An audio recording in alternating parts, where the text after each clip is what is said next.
Pinupuri ka namin, O Diyos, Ama, Anak, at Espiritu Santo.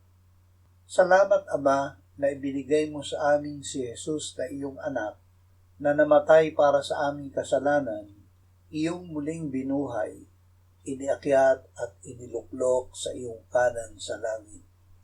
Salamat na ibinigay mo sa amin ang iyong banal na Espiritu at sa pamamagitan niya ay ibinuhos mo ang iyong pag-ibig sa aming puso.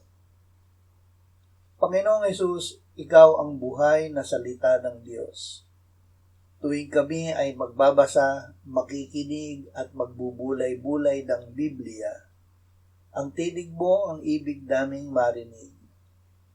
O Espiritu Santo, buksan mo ang aming mata at pandinig upang ang salita ni Jesus na Espiritu at buhay ang aming tanggapin at panaligan. Amen.